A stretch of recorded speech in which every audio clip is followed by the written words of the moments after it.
I'm Kyle Rode, and this is the Rebel HR Podcast.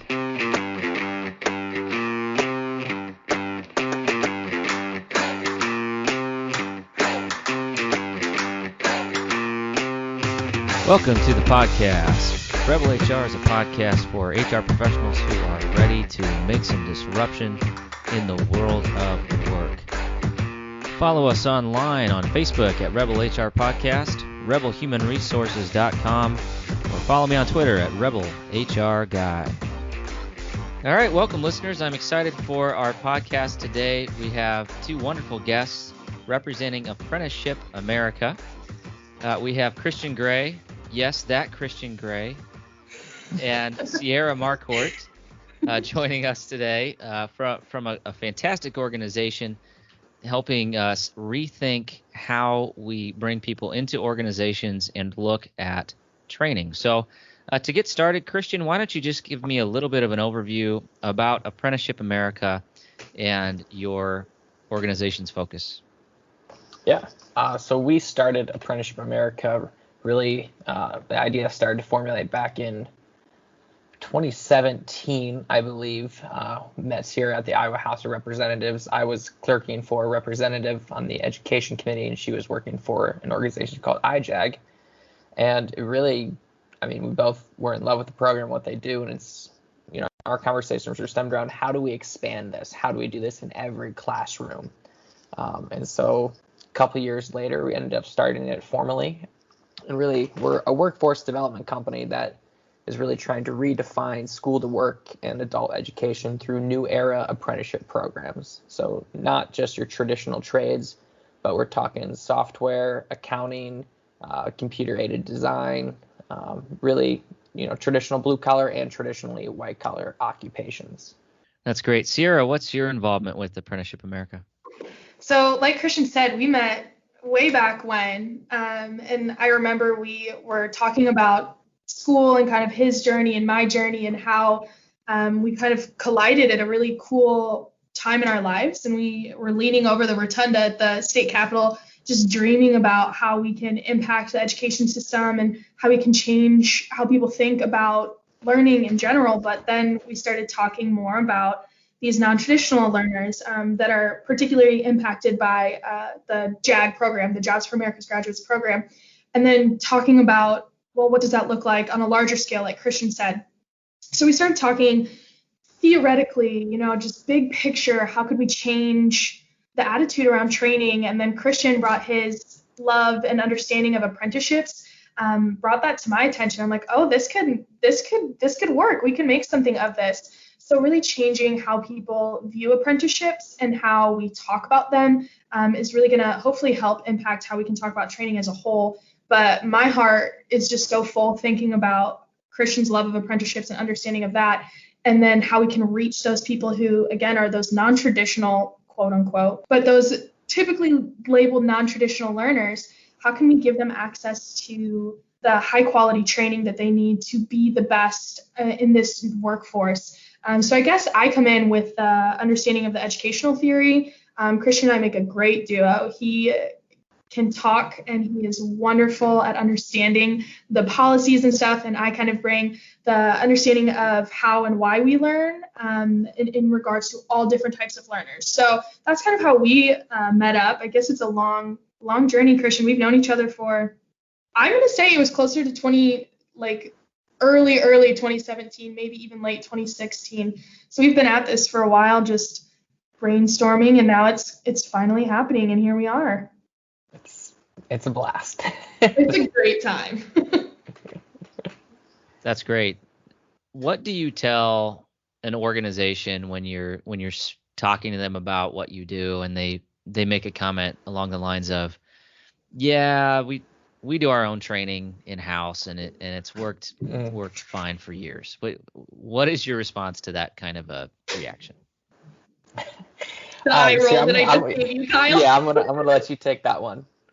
The eye roll that I just gave you. I can hear it. Oh God, it's loud today. But I think that this is something that Christian and I talk a lot about as being one of the biggest barriers to quality training and possibly why people leave and seeing low retention rates is that initial experience of training. There's a difference between subject matter experts, so people who are really good at their job, and people who are really good at writing about how to do a job and creating that training and creating that experience. Because when you can create a positive experience in regards to onboarding, compliance training, whatever it may be, when you can create like a really wonderful learning environment, people are more open to understanding than the skills that they need. And sometimes there's a disconnect between those who do the work and do it really, really well, and those who are really great trainers, really great content writers, really great learning environment designers. And there's a disconnect between thinking that you know how to do the skill and knowing how to teach the skill. So when people say they do in-house training, it's usually met by a large eye roll and a from me, but then lots of follow-up questions around, okay, how do you do it? Why do you do it? Who's responsible for it? What things do you have in place to make sure that they're retaining the information? So other than an eye roll, you're going to get lots and lots of questions from me. And then typically Christian's giggling in the background because he knows that that's a loaded question and how I feel about that. I mean, I would extend on that that response a little bit and say it's what employers are used to. It's how they were taught in education growing up, and so they just expect I should be able to give you information and you're going to know how to do this job. And that's the problem we run into in K through 12 and even in a lot of higher education. Is it's not just because you're exposed to information, it's how that information is delivered and what you do with it is what's lacking in so much of training. You can't just watch, Udemy and now you know how to be a welder. So much more than that. Well, and what's that quote that's like, if you keep doing what you've always done and expect different results, that's a definition of insanity. Of insanity. There it is. That quote is one of my most favorites because it's so true. We can't continue to do what we've always done and expect to create a different quality of workforce. We can't continue to give them manuals, sit them in a room, and give them a test at the end and say, okay, now you are a certified electrician or whatever it is. We've got to change it up. Yeah, I think that's a great point. And I'll be honest, through my career, training and development has been one of those areas that, it's really kind of thrown on HR's plate to run that portion of the business. But as I look at the actual technical skills that need to be trained, or I look at the trainer pool that I have, it truly falls on the operations department to get somebody really where they need to be. And, I view HR's role as more of a gatekeeper for trying to find the best trainers and connect the best trainers to talent with the right skill set. But beyond that, if somebody were to ask me, okay, put together a position-based training program for a welder, I didn't go to school for that. So how does your program help somebody connect those dots and start to deal with what's such a complex challenge? Yeah. So we really take a holistic approach, and where, I'm really an expert in the policy and state and federal funding guidelines, and that's where I really lean on Sierra. But we're able to take these documents that are put together by the federal government called work process schedules, and they've been put together across the entire nation, and they're really training outlines, which is great in theory, but once you go to implement them, and there's really no weight to those, and that's why these apprenticeships aren't more widely spread throughout at least our country, is because there's just not a lot of weight. It's sometimes just a front and back side paper of this is your apprenticeship program, and it's like, what am I supposed to do with that? So we use Sierra's knowledge of how training is supposed to be done, the who, what, and why, and when, and extrapolate all that of here's what you're going to do on day one as an apprentice, and then trainer, here's what you're going to be doing on day one. So really letting both parties know, as well as providing that supplemental related training instruction in an online environment. So we've got the theory online, and then for the application, both the apprentice and the trainer know what to do on a daily basis. I still feel pretty strongly about that relationship piece between Christian and I and whatever company or organization that we're working with. If we, like Christian was saying, sometimes it's just a checklist of you need to get X amount of hours done and good luck to you. But when we work with those companies and organizations to figure out their skills gaps, what they're noticing in their own employees, maybe they like their welding done in a specific way, or they when it comes to coding, maybe they use a tab or a double space, the little nuances that each company uses. When we can take that and tailor the information to them specifically, add their logo, add their mission statement to all of the content that we're using, it allows not only them to feel heard and validated, but it allows those who are coming into their organization, into their company, their apprentices. Yeah. Apprentices. That feels good. Apprentices. Apprentice. It allows them to begin to understand the culture of the company so that there's more buy-in. They feel more included in the process and more part of the family, as opposed to just sitting and doing their training, getting all their technical stuff done, getting a check, getting a sign-off. They're good. When we're able to do wraparound supports, like Christian mentioned, we're able to kind of hit on some of those things that the technical skills often miss out on. So I think the relationship piece is also a huge part of our focus in designing and developing and editing and packaging all of the content. Knowing who we're serving and who we're doing this for is a huge piece of that. Let's take a step back and maybe orientate some of our listeners. So the apprenticeship programs that you're talking about, are these the DOL registered apprenticeships? Yes. Okay, so what is that? If I'm an employer and I don't know anything about apprenticeships other than, I read about it in a book one time that, shoemakers used to be apprentices before they made shoes. What does that mean? What is a DOL registered apprenticeship? What does that get me if I implement one as a business leader? Yeah. So what it's going to bring you, and I'm going to use it in terms of if we were helping a company do that, because, and this is why we exist, is because we're able to bring so much more value than what's currently out there to implement these apprenticeship programs.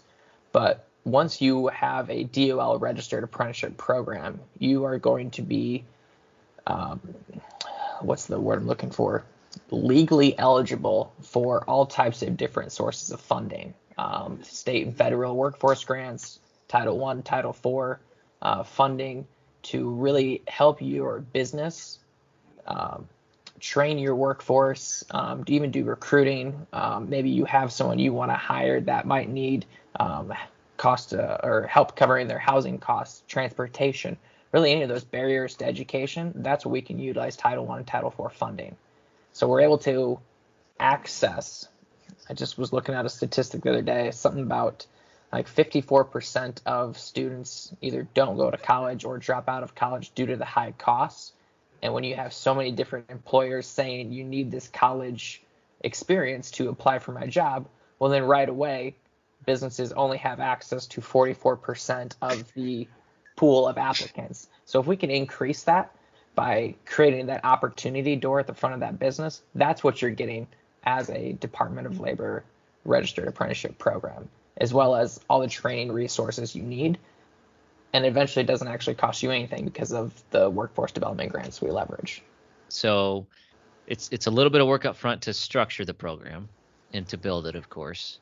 But on the back end, then the idea is you've got an employee who sticks around, and the grants help cover the cost of the time and energy put into an apprenticeship structuring.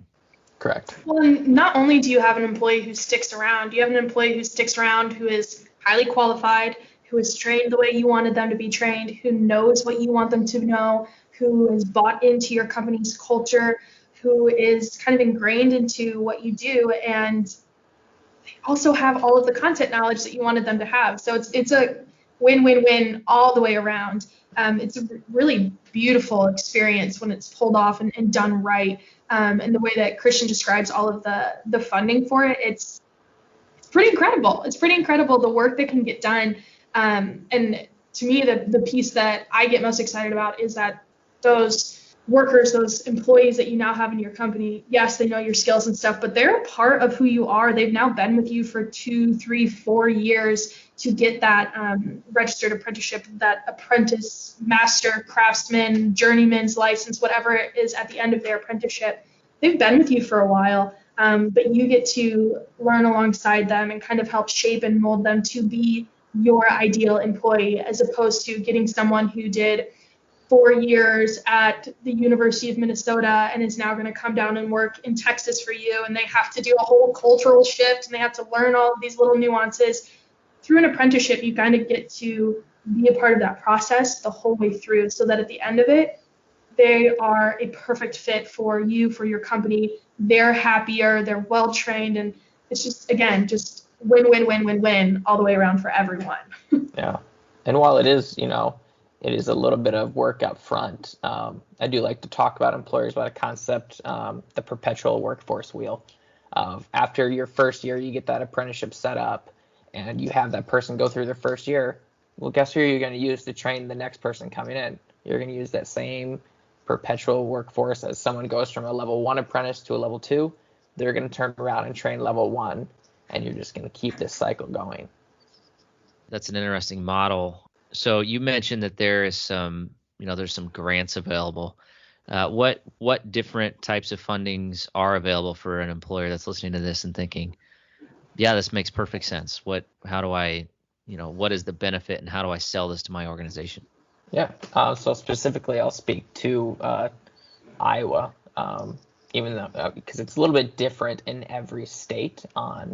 Everything trickles down from the Workforce Innovation Opportunity Act. There's about $600 million out of that just directly goes to adult education, and then it goes to about $260 million of that is specifically to apprenticeships. And the states are able to distribute that how they want. So Iowa, it's through the IDA. It's 15B and 15C are the actual workforce development grants.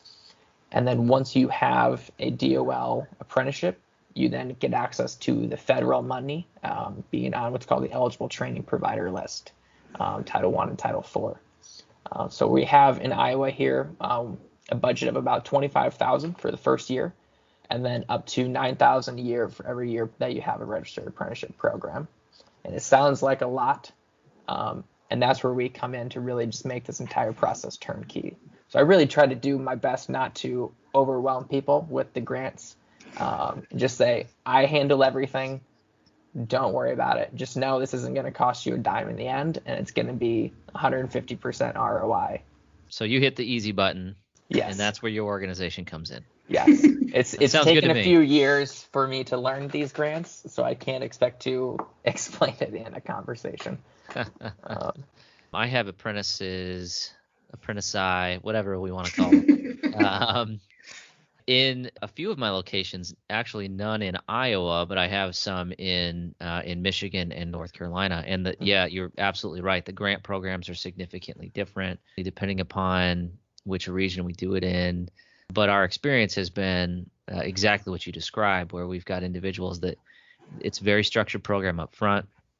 What we have found is that we've got people who have become very conscientious because of the structure, and they have become more structured in their actual job performance, which from a manufacturing perspective is ideal. And then at the end of the day, it's essentially free because the education component's being taken care of through a grant. We are getting a grant. And then the other aspect that I look at it is the community relations win to go out and grab talent that may or may not have an interest in pursuing a 4-year degree and put them into an opportunity to learn, A, if this is what they want to do for the rest of their life, and B, learn a trade or a skill that they can leverage and continue to grow within an organization. We have a huge need for that around America right now. So, yeah, if any employers are listening out there and they're wondering about the validity or the benefit of an apprentice, I strongly encourage you to learn more. And the other myth that I will dispel is it does look like a lot of work up front. It's a lot of paperwork. There's a lot of bureaucracy, simply because it's a DOL thing, and everything related to the DOL is bureaucratic. So that's what they do well. So it's great to hear that you guys are helping people through that and helping them navigate the challenge, because it truly is a little bit mind-boggling. I honestly I can't fit all of the workflows in my head. I still don't understand it. I let the experts tell me what I need to fill out. Yeah, I mean, I would even take it up a notch of saying it's not necessarily walking them through it. I handle the entire process. We're the program sponsor, so I fill out all the paperwork. I just need to know a business EIN and get one signature at the end from either the head of HR or the company owner, depending on the size of the company, and we're good to go. All right, so what's the catch? It sounds too easy. I asked him the same thing, Kyle, when we first started talking about this. I was like, okay, what are you not telling me, Christian? I have been trying to find the catch and disprove this. I've been lucky to have some pretty phenomenal business startup mentors, and every day I'm trying to ask myself, what's the venture killing question here? I've talked to talked to people at the Federal Department of Labor, Iowa Department of Labor, Office of Apprenticeship.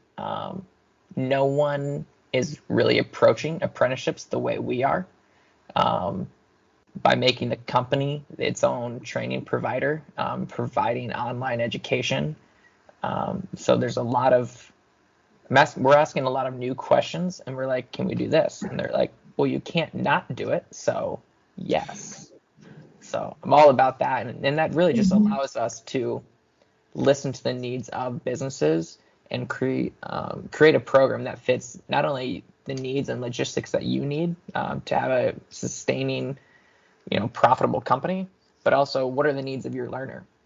And this is exactly what I spoke about at the Disrupt HR, was the employee model canvas of what are the needs of the business, what are the needs of the potential employee, how do we make those meet, and you're going to create your ideal employee avatar through that. So yeah, there's no catch. That's the first time somebody used the term avatar on this podcast, so congratulations. Cool buzzword. So Sierra, I want to dig in a little bit to some of the comments you made earlier, because I think that they could be helpful for our listeners. So you started to get into how and why we learn. So as you look at the structure of this type of a training program, how does that work on the human level for somebody that's trying to learn a new task or something that's unfamiliar to them? Why does this work? It works because it reaches all types of learners. There are people who can read it once and they got it. There are people who need to do things hands-on.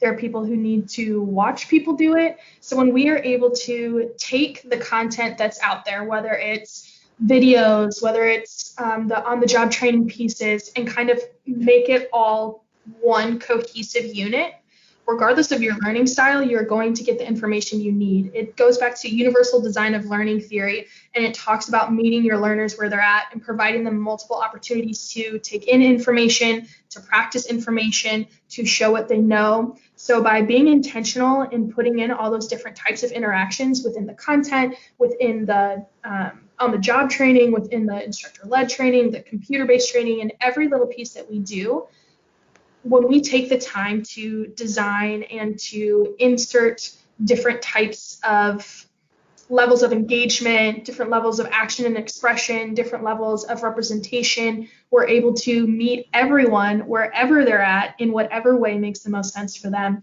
And creating that space that's highly adaptable just allows everyone to get their needs met and then also show what they know in a way that makes the most sense. And in apprenticeships in particular, that piece is going to be so crucial, is that show what you know piece. Because again, it's great if you can understand and you know all of the buzzwords and you can give me all the definitions, but until you're showing that application piece, that's where the real learning and the understanding comes. So when we're able to provide all of those different ways to learn and to understand and to practice, it's very fulfilling for everyone. And I know that that sounds crazy, and it's probably a roundabout answer for you, but it truly is all about meeting people where they're at in whatever way makes the most sense to them. Well, you're bursting my bubble because, I make a really great PowerPoint slide, and people tell me they love it. Oh no. PowerPoint. Hey, PowerPoint is a beautiful tool as long as it's not the only tool that you're using. I use PowerPoint in just about everything I do, but there's also typically like paper airplanes, some physical movement that we got to be doing, lots of music. Oh yeah, I'm not hating on PowerPoint as long as we're doing other things. That's just the HR go-to, right? It is. Oh, employee update. Let's do a PowerPoint. Everybody loves it. White screen, black text. Oh man, Kyle, killing me. Hey, it's the easy button, right? It is. You're not wrong. You're not wrong. It's what we do. It's what we learn to do in school. Mm-hmm, exactly.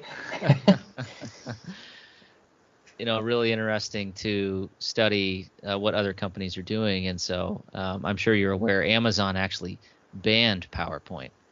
I'm here for that. Snaps all the way around. You're in on that deal, huh? Yes. I think it's really interesting, and one of the areas that I think is relatively unexplored as it relates to HR and training is the fact that there's such vast differences not only between types of learners, but also between the demographics of learners as well. The way that you train somebody who just came out of high school probably needs to be different than the way that you would train somebody who's been doing a job for 30 years and is now learning a new skill. So can you walk me through what some of those differences might look like? How would you approach your audience depending upon their differences? Absolutely. And this is something that K-12 teachers are really good at. K-12 teachers have to teach to not just age differences. Obviously, they're teaching 5th grade or they're teaching 6th grade, but what our students and what our learners bring into the classroom is so vastly different. Their experiences, their home life. This is, again, why I think Christian and I both love the JAG program, is because they take into consideration everything that those students, those learners, those participants are bringing in with them. So when you get to adult learning theory and you start talking about having to train that 19-year-old who is learning the same skill as your 55-year-old, 30-year seasoned veteran, having them in the same room, teaching them the same content, trying to deliver the same content in the same way, it's not going to work. The way that I would go about doing that is starting by setting the tone of, hey, we are all new at this particular skill. So what outside knowledge do you have that would benefit us, the team, talking about it as like a cohesive unit? What outside knowledge do you have that you can bring in that will help us learn together? What skills do you have that's going to make this easier or more difficult for you? I think that when it comes to training, I'm thinking particularly in like instructor-led training. So when you're face-to-face with the training group, setting the tone of like, hey, what's up? What's your experience? Where are you from? What's your story?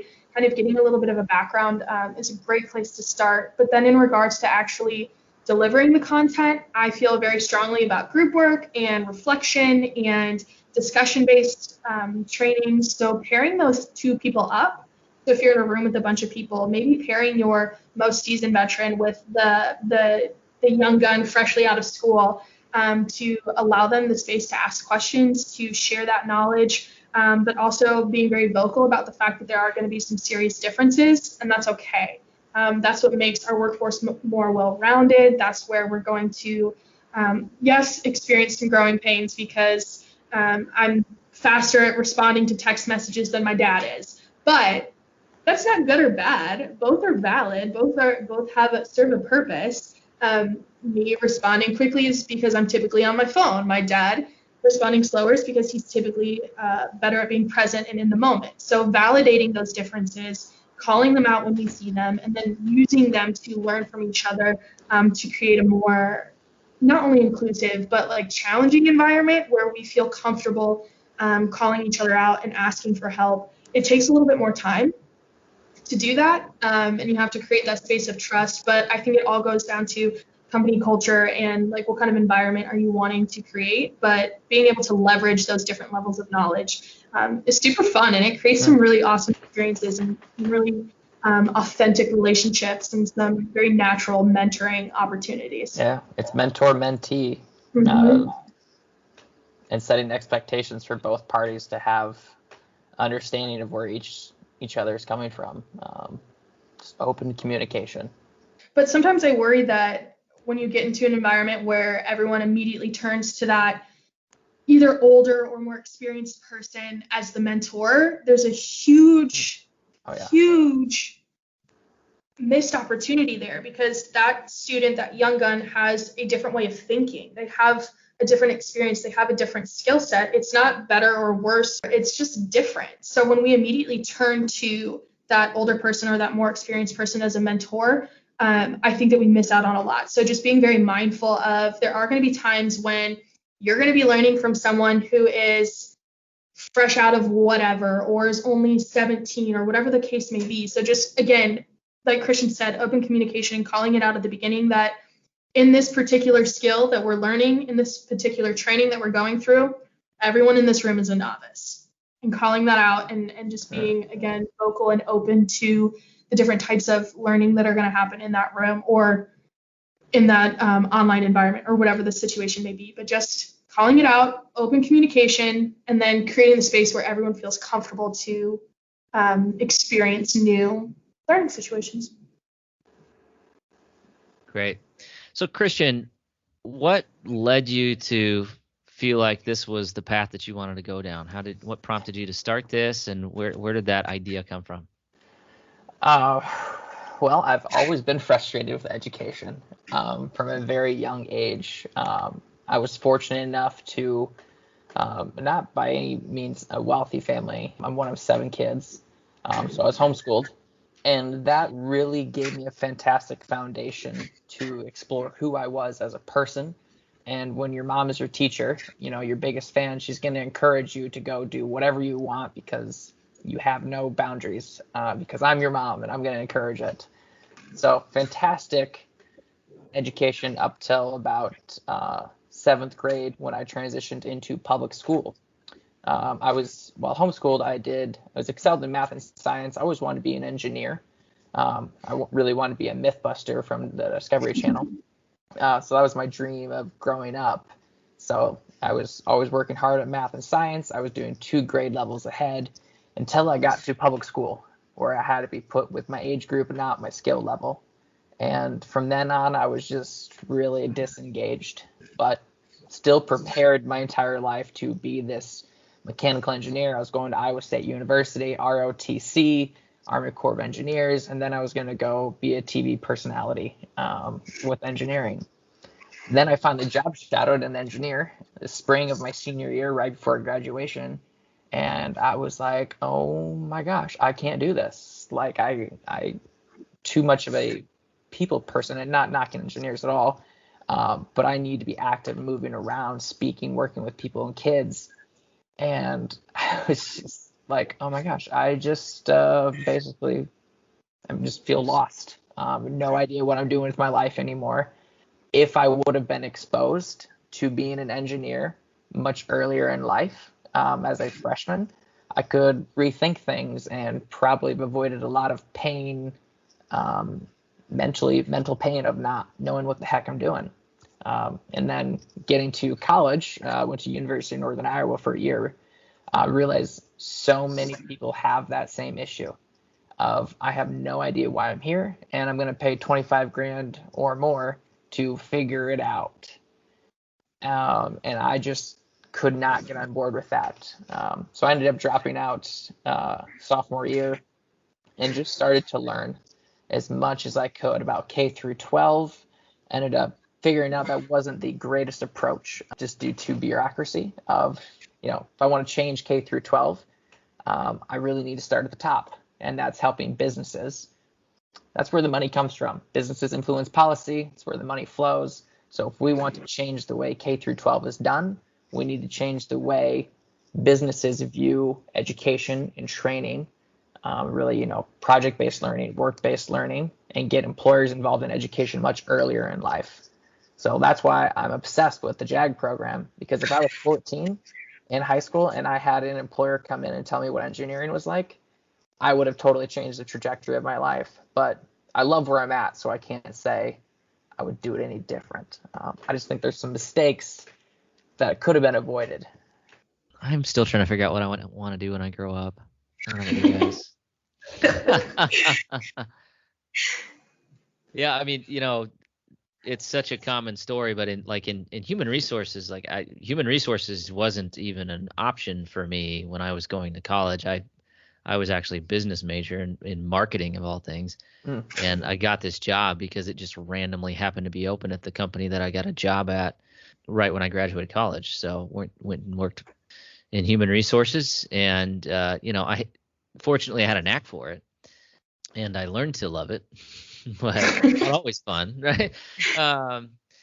But no, I think that's great, and I think from my perspective, what spoke to me is the fact that connection between an employer and a potential employee and a student early is so critical, because most kids just plan to do whatever their parents are going to do, or plan to do the opposite of what their parents do because their parents are miserable, right? Like, the exposure to what's out there is so critical. And then I think the other aspect, which is what I think is really cool about this program, is the fact that the jobs that exist today didn't exist when many of us were in K through 12.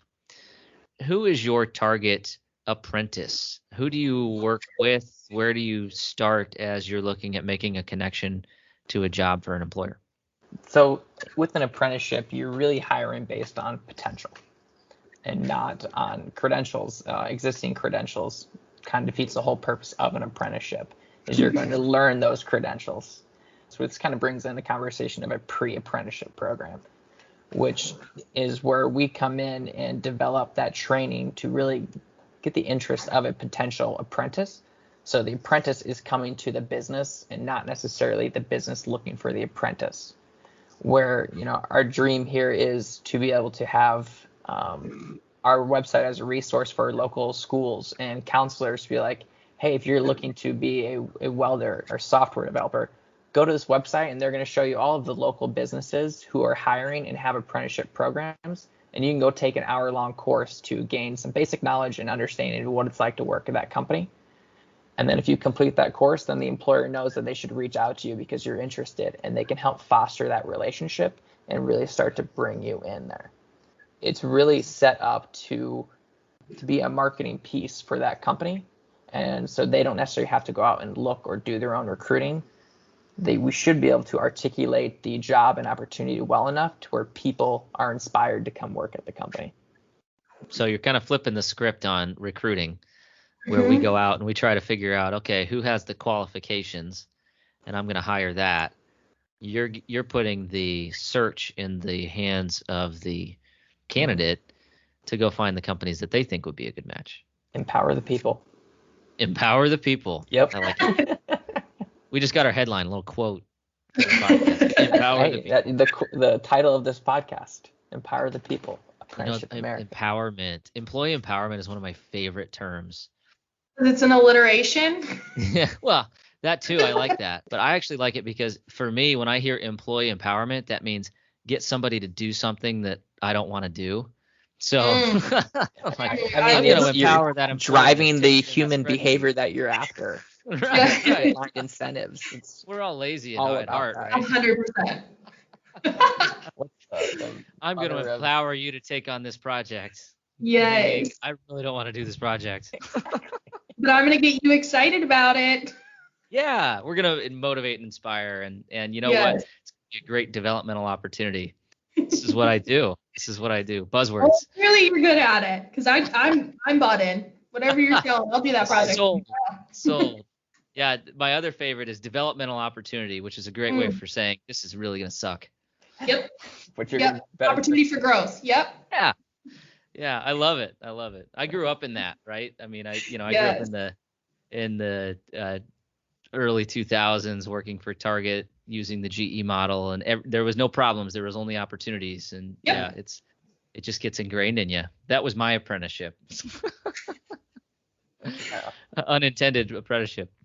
So you talked about something. I'd like to dig into this term a little bit because I think that words and labels matter really critically, especially as we're talking about human interaction and training. And the word is potential.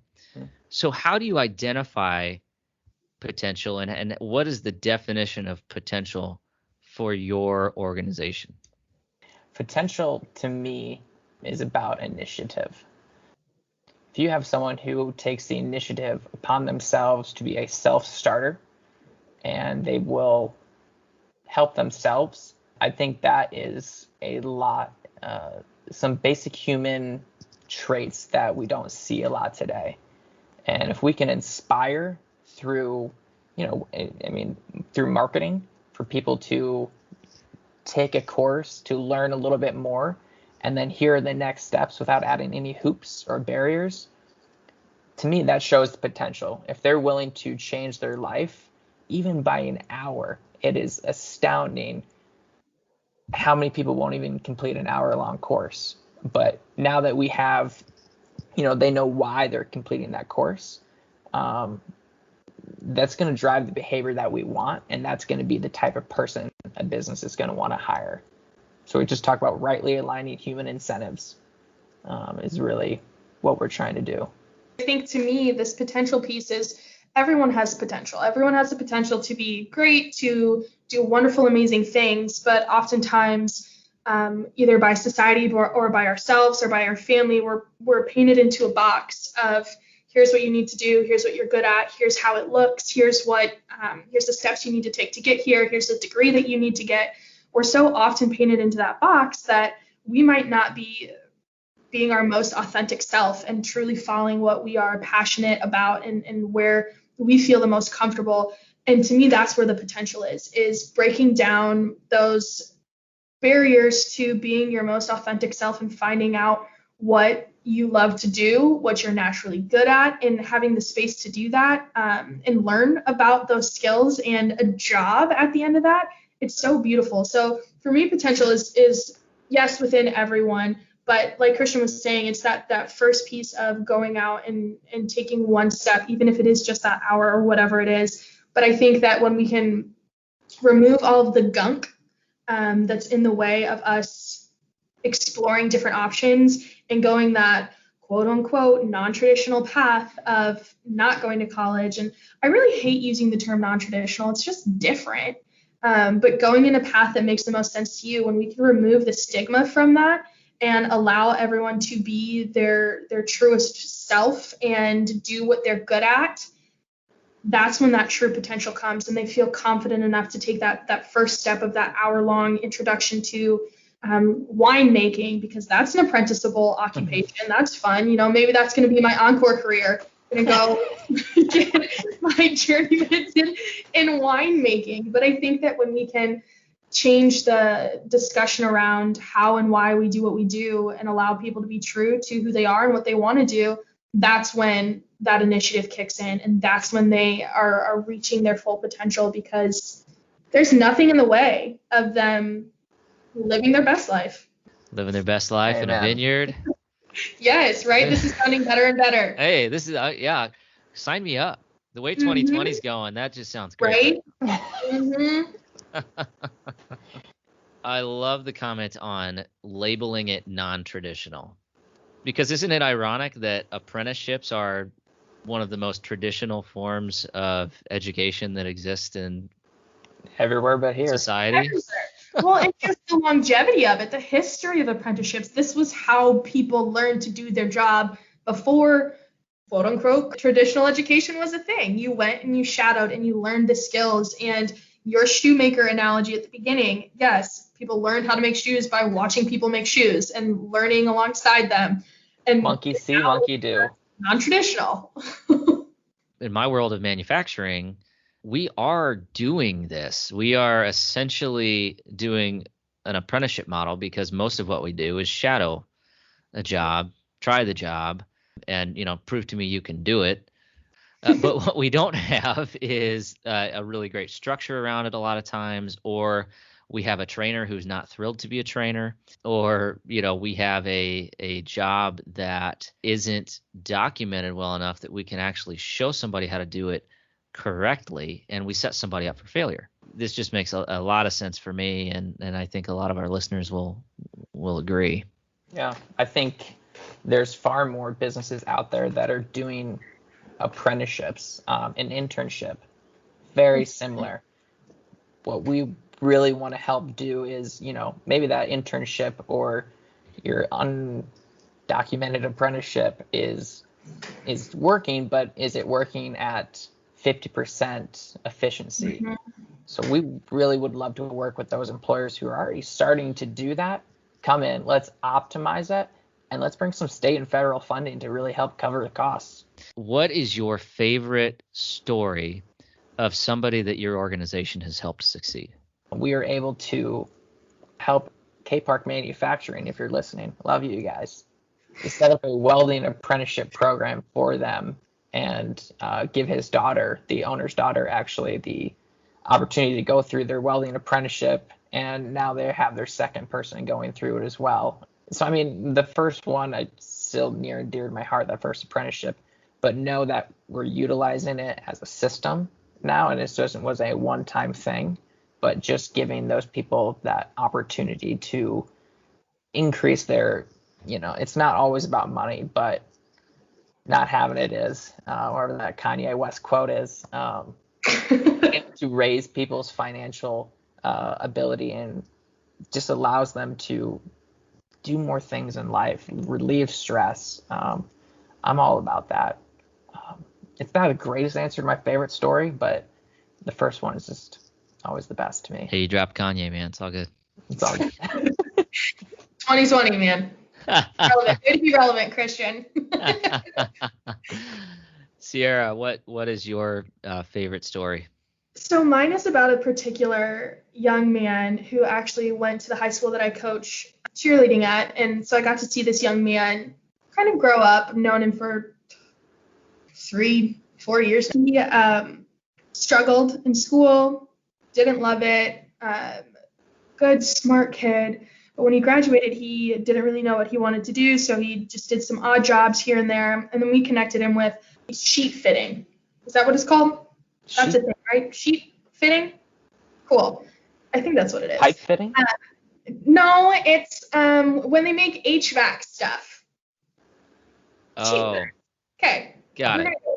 But we connected with him with a particular person in that company who had a similar story, shared similar backgrounds, and connected him. And to watch that young man grow as a human, the way that he changed, the way that he talked about himself, the way that he carried himself was so wonderful to just watch that personal development that was brought on by the connection that he had with the person who was delivering his apprenticeship. His trainer was such a good role model for him because, like Christian said, the people that we work with, the people that we love, the people that I think we're called to want to help. They want to do good. They want to remove these barriers and provide these opportunities to the people who need them the most. And to watch that young man change from someone who didn't know what he was doing to now modeling the same behaviors that this very successful man was doing, to change the way that he talked about what he did, to see the little spark in his eye when he was talking about his day at work. Like, it was just so powerful to see him start an apprenticeship and just not only learn the skills that he needed, because yeah, that's great. They're transferable. He can go now anywhere he wants and do this and get paid well to do it. But the transformation of him as a human was just so beautiful, and he fits so wonderfully into that company culture. And it's just, to me, that will forever be one of my most favorite things that's brought on by apprenticeship programs, because they're long-term. You have to invest in the person. You can't just teach them the skills. You have to have some sort of tie to them. Otherwise, it's not going to work. And when it's done well, it has just this beautiful end product of a human who has the skills that they need to be successful, to grow, to get where they want to be in life. But they also learn some other things along the way of just, growing and maturing, and having that positive role model, both inside and outside of work, it's just wonderful. It makes my heart all warm and fuzzy to think about where that kid was and now where he is as a young man and the skills that he's learned. And Preach. yes, it's just, I love it. amen. It's my favorite. That's awesome. All right, guys. Well, we are at time. How can our listeners connect with you after this podcast? Shoot me an email or hit me up on the Twitter, as you gracefully put out there. At Real Christian Gray. At Real Christian Gray. Christian at apprenticeshipamerica.com. Apprenticeshipamerica.com. Don't send me any DMs. Maybe young, but not that. Not into it. We're not that hip. You had the fortuitous luck of being named Christian Gray many years before that was the thing. Yep. Count my blessings. I had to go there. I'm sorry, I couldn't help it. You can't not. It's an everyday occurrence. Slam dunk. That's great. Great story, guys. A fantastic organization. We'll have all of the information in the show notes. Check it out. Really appreciated the conversation today. I think that we covered some really helpful ground for our listeners, and you guys are doing great things. Thank you. Appreciate your time, Kyle. Thanks, Kyle. Thank you. All right, that does it for the Rebel HR podcast. Big thank you to our guests. Follow us on Facebook at Rebel HR Podcast, Twitter at Rebel HR Guy, or see our website at rebelhumanresources.com. The views and opinions expressed by Rebel HR Podcast are those of the authors and do not necessarily reflect the official policy or position of any of the organizations that we represent. No animals were harmed during this podcast. Baby.